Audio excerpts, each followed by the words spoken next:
night game that is going to take a lot of energy. Last time we were there was overtime, so I know we got to be prepared for playing 60-plus minutes, but we're excited. Okay, let's go with questions. Justin, do you want to lead us off? Sure. So there's been a lot of talk, obviously, about all the process and protocols involved with COVID-19 so far this year. Based on what happened last week and postponing, do you feel like it's worked and it worked for you guys last week as much as it can, I guess? I don't know. I don't know exactly what you mean by worked. Like, did we not really have anything that came up afterwards? Yeah, we didn't. So to say it worked, I mean, I still believe in some ways we maybe panicked a little bit in my eyes. But then again, my eyes, I wouldn't want to cancel any game. In my eyes, I don't know that we couldn't have played. But nonetheless, it was a good second half of the week that we ended up with no positive cases and felt a lot better by the time it was Friday and Saturday. So whatever those protocols are, whatever no one has a great grasp. Obviously, I think our people have done a great job at making sure our kids understand, hows and the whats and the whys. But it's still an ongoing process that we all got to continue to be aware of and get better at.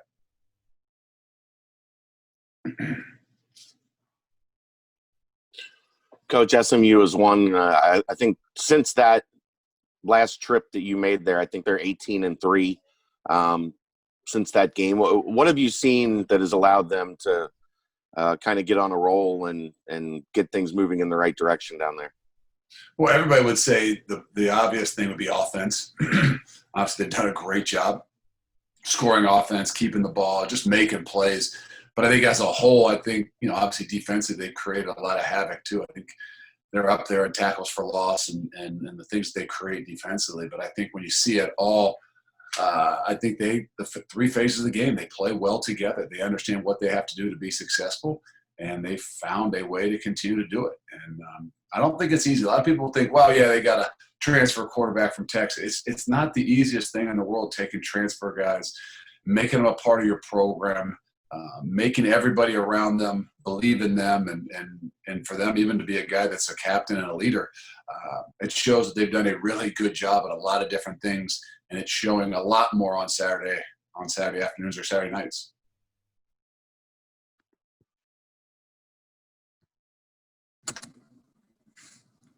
Coach, was a silver lining of last week maybe guys like Alec Pierce getting really healthy and back to normal? How's he looking? And I'm sure he's back to normal, I guess. I'm one of those guys that there is no silver lining to not playing. So it is what it is, and you got to be able to handle it and deal with it. But, you could say he gets another week, but the reality is I would have loved to have seen him go out, whether it was a limited amount of action last week, and get that real game experience underneath his belt and back and get the confidence back. So obviously that'll be the first time this week. Hopefully maybe his role can grow. As to how much, I don't know.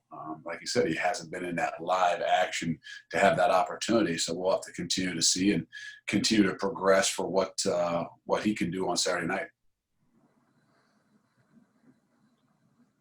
SMU can obviously put points on the board. For your guys' offense, though, if it ends up being a shootout, what is it going to take for you guys to be able to put up, 40, however many it takes? However much time they give us, whatever it takes to get one more point than what they got. I'd say you got to be able to run the football. You got to be able to throw the football. I think you got to have balance. I think no matter what and what you do, that's a misconception. I think people would think about their offenses. Oh, they throw the ball 65 times a game. No, they don't. They do a really good job at keeping balance in what they do as opposed to just slinging it all over the place. Now, their bigger plays have come through the air, and I think that's what you recognize and notice. I think for us in general, offensively, we just got to find a way to create those big plays. And, maybe for us that comes in the running game. Maybe it comes in the throwing game. But I don't think you can try to just say, hey, we have to do what they do. We have to throw the ball down the field. We've got to make some of those plays that, they're going to be on sports. And no, we got to do what it is that we do. But we've got to find ways, whether that's running the football, whether that's throwing the football, to create those explosive plays offensively and generate some momentum. Coach, Sorry. Saturday was SMU's first game after losing its starting running back and top receiver. Wondering what you and your staff saw on film about how their offense has changed. I think that's the great thing about really good offenses. And not just saying they're great. I mean, when you have a system for what you do, I don't think you have to just say, well, this is a specific guy.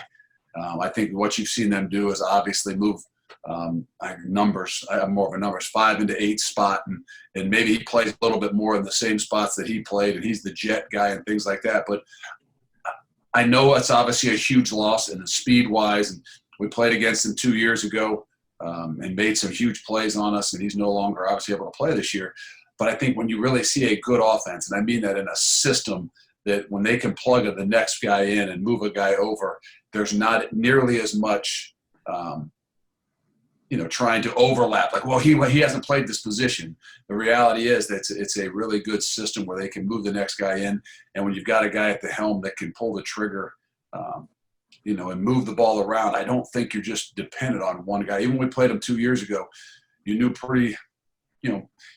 a good chance that in some of those situations that Porcher was going to get the football. And you were able to do some things or try to do some things to give yourself a better chance against a guy like that. I think where their system has grown is there's not one in particular, whether they've got the guys that have made the big plays, they do an incredible job at moving the football around. And I give a lot of that credit to the quarterback.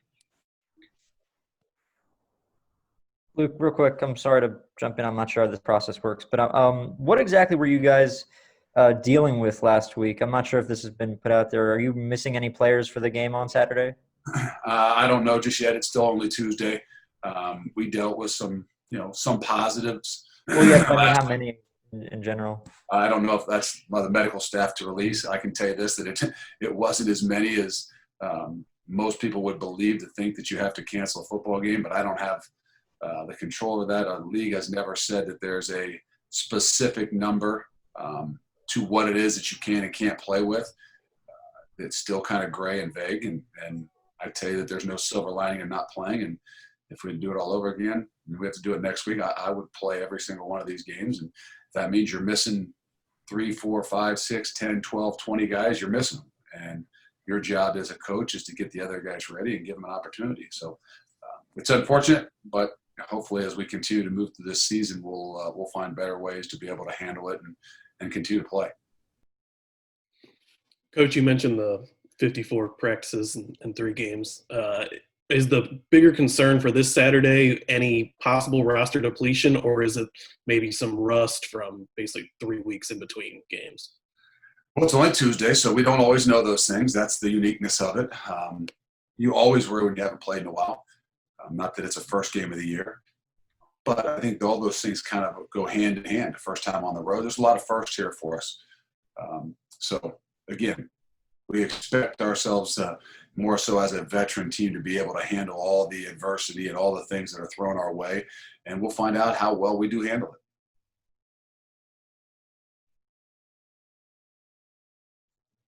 Coach, is there anything you and your staff can do? You talk about there's nothing that replaces the value of playing games, but you have been practicing. Is there anything you and your staff can do to help accelerate shaking off that rust, or try to shorten that period at the beginning of the game if there is some? No, I don't know. I mean, obviously last week, once we found the game was canceled, we obviously adjusted our schedule and tried to find some ways to, at least be able to compete and put ourselves in those situations, whether it's to make a quarterback make some decisions, make a quarterback make some adjustments, make a lineman, make back end. I mean, we tried to do things that were at least going to challenge us mentally, maybe more than we do physically, just because of sheer fact of, you got to be careful. You'd hate to get, lose guys from a practice. But we tried to do that, especially on Friday and Saturday, since we weren't playing a game. But there's nothing like playing a game. There's nothing like the intensity. There's nothing like the jitters and the nerves and the things that obviously create some different things for you, that it's really hard to create that in a practice. But we tried as best we possibly could. Thank you. Coach, you referenced that overtime win a couple years ago. Obviously, Wiggins had the big play. Coming off the injury this season, he hasn't necessarily had any of those big moments yet, but how do you feel he's played through the first 3 games? He's done good. There hasn't been a ton of opportunities. I guess the opportunities he's had, there were some pretty good plays in Army. It's just not as obvious. You know, they're coming downhill. They're filling the run, playing inside out, cleaning us up in the back end. I would assume and I would figure and I would believe that those plays are to come because he is a really good football player. He's back to playing how we would expect him to play, and it just takes some time. There's got to be some opportunities that are going to be out there, and I can assure you in this week and the next few weeks that he'll have plenty of opportunities.